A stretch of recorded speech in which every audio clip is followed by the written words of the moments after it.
नमस्कार। अब आप मुख्य समाचार सुनिए।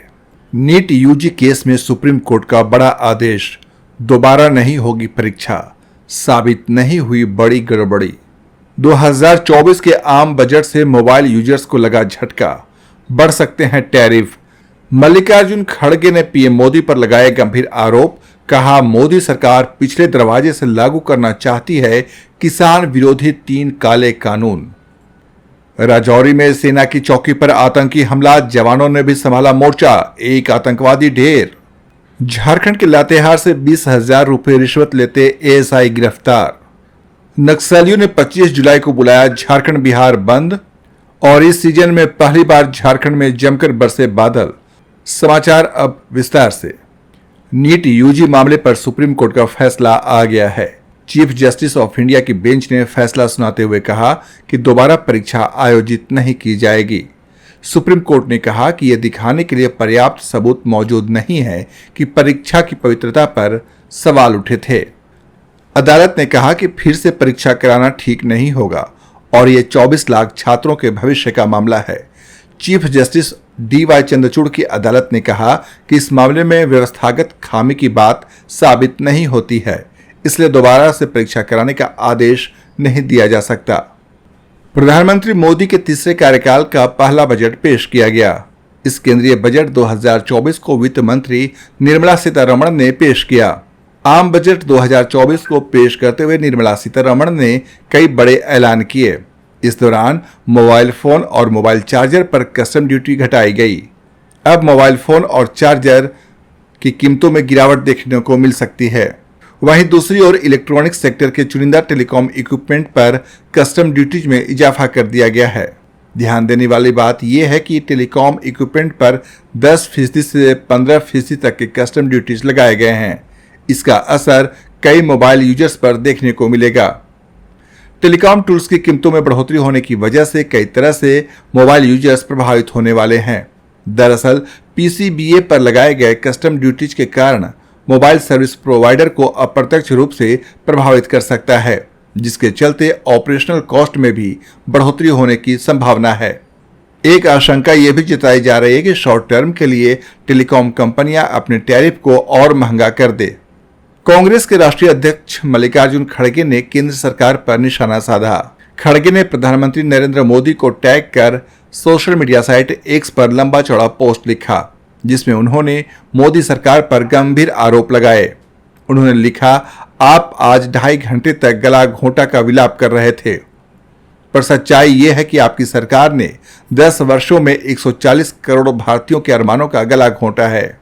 संसद के पिछले सत्र में हुए व्यवधान पर प्रधानमंत्री नरेंद्र मोदी ने कहा था, उस दौरान 140 करोड़ देशवासियों की आवाज को कुचलने का अलोकतांत्रिक प्रयास हुआ था। पिछले सत्र में राष्ट्रपति अभिभाषण के धन्यवाद प्रस्ताव पर हुई चर्चा पर लोकसभा में उनके जवाब के दौरान विपक्ष के लगातार हंगामे की ओर संकेत करते हुए कहा, 2.5 घंटे तक देश के प्रधानमंत्री का गला घोंटने का, उनकी आवाज को रोकने का, उनकी आवाज को दबाने का लोकतांत्रिक परंपराओं में कोई स्थान नहीं हो सकता, और इन सब का पश्चाताप तक नहीं है, दिल में दर्द तक नहीं है। उन्होंने कहा, देशवासियों ने हमें यहां देश के लिए भेजा है, दल के लिए नहीं भेजा। ये सदन दल के लिए नहीं, ये सदन देश के लिए है। मल्लिकार्जुन खड़गे ने अपने पोस्ट में लिखा कि आज का आर्थिक सर्वेक्षण मोदी सरकार की नाकामियों पर चमचमाते हुए खोखले लिफाफे की तरह है। उन्होंने बिंदुवार सरकार पर निशाना साधा। उन्होंने कहा कि केंद्रीय शिक्षा मंत्री सदन में झूठ फैलाते हैं, नीट पेपर लीक पर जिम्मेदारी लेने से बचते हैं।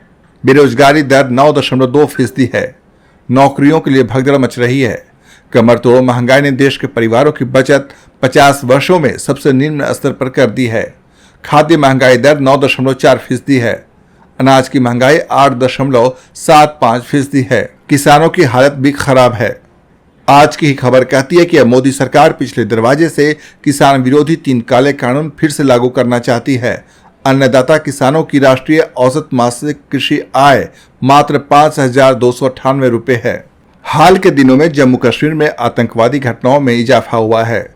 सोमवार को भी राजौरी में आतंकियों ने जवानों की एक सैन्य चौकी और ग्राम रक्षा दल सदस्य के आवास पर हमला कर दिया। हालांकि जवानों ने हमले की कोशिश को नाकाम कर दिया। इलाके की घेराबंदी कर तलाशी अभियान चलाया गया। अभियान से घबराकर आतंकियों ने फायरिंग शुरू कर दी, जिसके जवाब में सुरक्षा बलों की ओर से भी फायरिंग की गई। भाकपा माओवादी नक्सलियों ने कराईकेला थाना इलाके में बैनर पोस्टर लगाकर 25 जुलाई को झारखंड बिहार बंद और 28 जुलाई से 3 अगस्त तक शहीदी सप्ताह मनाने का ऐलान किया है। पोस्टर लगाने के बाद से इलाके में काफी दहशत का माहौल है। कुछ नक्सली नेताओं की गिरफ्तारी के विरोध में नक्सली संगठन भाकपा माओवादी ने 25 जुलाई को बिहार झारखंड बंद बुलाया है। वहीं नक्सली हर साल 28 जुलाई से 3 अगस्त तक शहीदी सप्ताह मनाते हैं। इस दौरान वे पुलिस की गोलियों से अपने मारे गए साथियों को याद करते हैं। पलामू भ्रष्टाचार निरोधक ब्यूरो की टीम ने मंगलवार को लातेहार जिले में एक बड़ी कार्रवाई की है।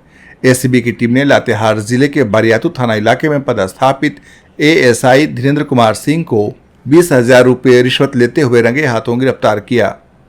एसीबी के पदाधिकारी गिरफ्तार पुलिस अवर निरीक्षक से पूछताछ कर रहे हैं। केंद्रीय बजट के बारे में झारखंड प्रदेश कांग्रेस अध्यक्ष राजेश ठाकुर ने कहा कि झारखंड प्रधानमंत्री नरेंद्र मोदी के सौतेलेपन का उदाहरण बनकर रह गया है। ये जनता की आशाओं पर वज्रपात है। झारखंड में लोकसभा चुनाव में मिली हार का बदला बीजेपी ने केंद्रीय बजट के जरिए लिया है। रांची के खेलगांव मैदान में 27 जुलाई से 10 अगस्त तक सेना भर्ती रैली आयोजित की जा रही है। ऐसे में अभ्यर्थियों को एडमिट कार्ड पर दिए गए तिथि और समय पर ही कार्यक्रम स्थल पर पहुंचना होगा। रैली के लिए admit card online common interest परीक्षा के शॉर्टलिस्ट किए गए उम्मीदवारों को 9 जुलाई 2024 को उनके पंजीकृत ईमेल आईडी पर भेज दिए गए थे। उम्मीदवार ज्वाइन इंडियन आर्मी की वेबसाइट www.joinindianarmy.nic.in पर अपने पंजीकृत खाते से भी रैली एडमिट कार्ड डाउनलोड कर सकते हैं। समाचार समाप्त हुए। नमस्कार।